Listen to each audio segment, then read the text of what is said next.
Olá! Hoje trataremos de um dos temas mais importantes para a vida contemporânea, a energia. A energia, juntamente com a água, é um dos problemas do século XXI. Muitos analistas vivem preocupados com a utilização de forma irracional desses dois recursos. A energia, ela é fundamental porque ela é a capacidade de se realizar um trabalho.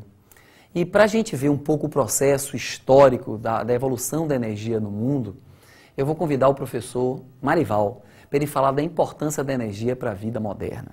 Ok, Omar. Meu amigo e minha amiga, a história da energia confunde-se com a história da civilização. Isso é tão importante que vale a pena ver de novo. A história da energia confunde-se com a história da civilização. Imagine o homem pré-histórico usando a energia para aquecer o próprio corpo e espantar os animais selvagens. Era este o único uso da energia, além do próprio corpo. Agora venha para o dia de hoje.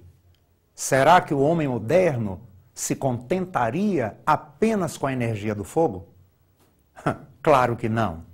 Hoje temos à nossa disposição uma parafernália de computadores, televisores, celulares, automóveis e muito mais. O consumo de energia na civilização cresceu milhões de vezes. Mas tem um problema. Cada vez que se usa a energia, existe um lixo energético que é dispersado pelo meio ambiente. E se houver reação química no meio, há também um resíduo material. Eu vou lhe dar um exemplo.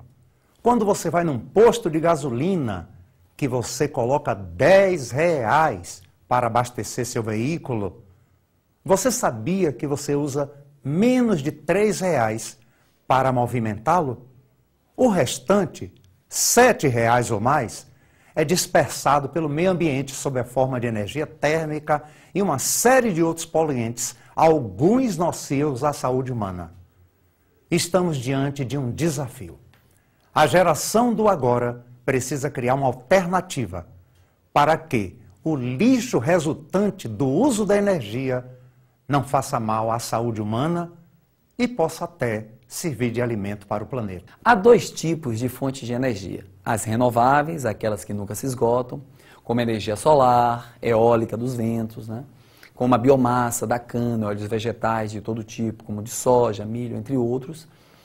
E nós temos a energia que sempre se esgota, que são as não renováveis. Essas energias não renováveis, elas marcam, digamos assim, a utilização da humanidade durante um certo tempo. É a que prevalece hoje, que é o petróleo, o carvão mineral, entre outras.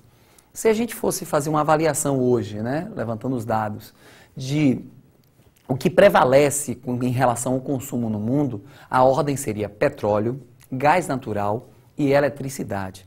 Quando a gente avalia o Brasil, o consumo de energia brasileiro, notamos que o petróleo aparece também em primeiro lugar, seguido da biomassa, com destaque para a cana-de-açúcar, por causa do etanol, superou recentemente. O terceiro grupo seria a hidroeletricidade, que seria a terceira fonte de energia brasileira. Sabemos que, dentre as várias fontes de energia, é preciso destacar algumas. O petróleo, sem dúvida, é a fonte mais usada pelo planeta e pelo Brasil.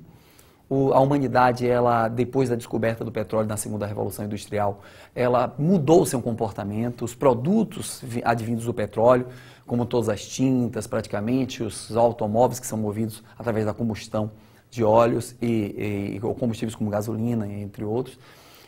Enfim, e vários outros utensílios na química fina, na indústria de remédios, entre outros.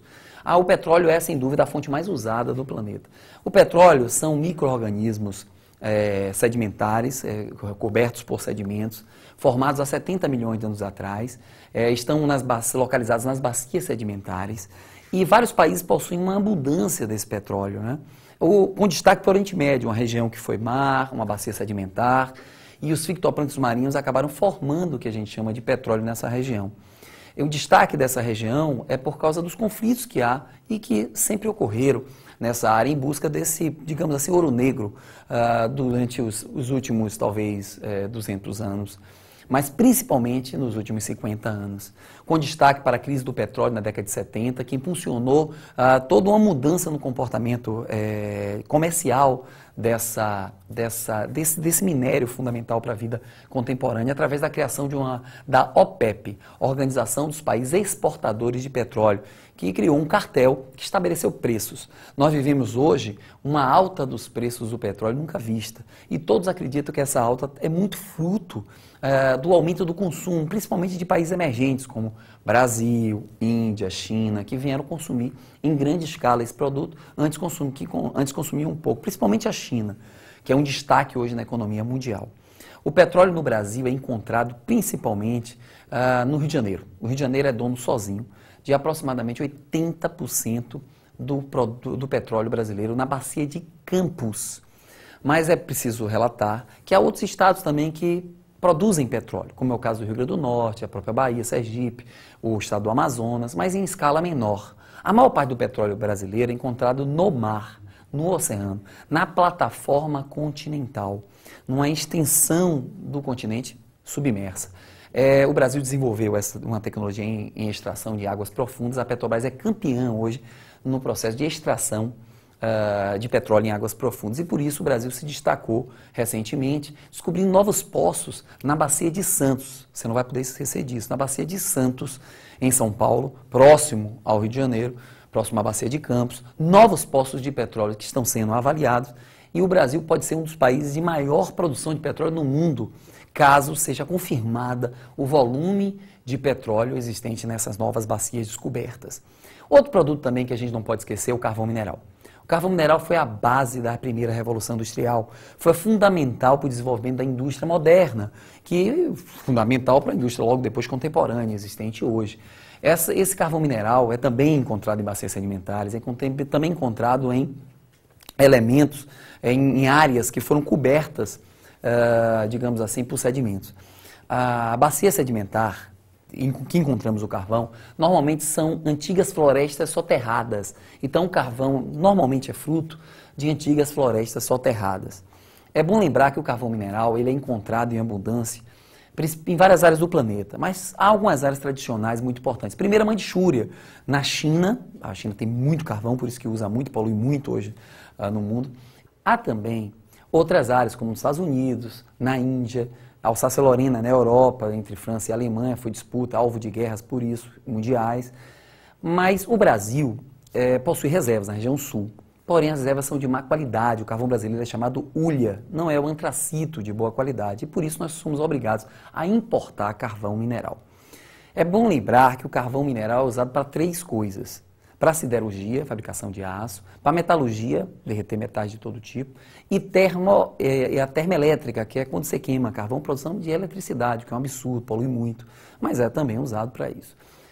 Há também uma terceira fonte importante, que é a nuclear, que apesar do risco, da preocupação que se tem, nós sabemos que hoje se tornou uma alternativa diante do aquecimento global, uma vez que a energia nuclear joga zero na atmosfera de poluição, pelo menos na atmosfera é zero, apesar dos seus resíduos são tóxicos e perigosos. É uma solução, uma alternativa e tem crescido no mundo todo. Mas o destaque maior hoje, quando se fala em fonte de energia, é o Brasil. O Brasil e seu etanol, porque as fontes de energia alternativas, como eólica, solar, têm crescido, se mostrado bastante eficientes, têm ajudado a compor a energia do mundo. Porém, o etanol tem crescido muito na sua utilização, tanto no Brasil como nos Estados Unidos. Infelizmente, os Estados Unidos usam o milho como fonte de produção de etanol. O Brasil usa a cana-de-açúcar, que produz menos problemas em relação aos alimentos. Mas há muita crítica que a cana tem crescido muito, ocupando área de produção de alimentos. Mas o etanol tem sido uma solução, porque, de certa forma, polui menos que a gasolina. E, por isso, o Brasil é uma referência e está sempre presente nas provas. Eu preciso que você também lembre do biocombustível, que é uma realidade brasileira. A gente já tira do óleo de soja, o óleo de girassol, de mamona, entre outros, essa substância que polui menos que o óleo diesel e também é uma referência, enfim, na questão da diminuição dos gases que promovem o aquecimento global. O Brasil também tem sido referência, juntamente com China e Índia, na fabricação dos biodigestores. O que seria isso? Seriam áreas em que se pega os lixões, ou mesmo bagaço de cana, sobras da agricultura, se enterra, deixa que as bactérias anaeróbicas produzam o metano, que é poluente e tal, mas você cobre, absorve esse metano, queima, produzindo um pouco de CO2, porém, produz eletricidade. Quer dizer, usar o lixo para produzir eletricidade orgânico tem sido uma das soluções mais eficientes, mais importantes, e o Brasil é referência nesse fato. Então estude, fique ligado em nossas aulas e boa sorte. Um abraço. Fique com Deus.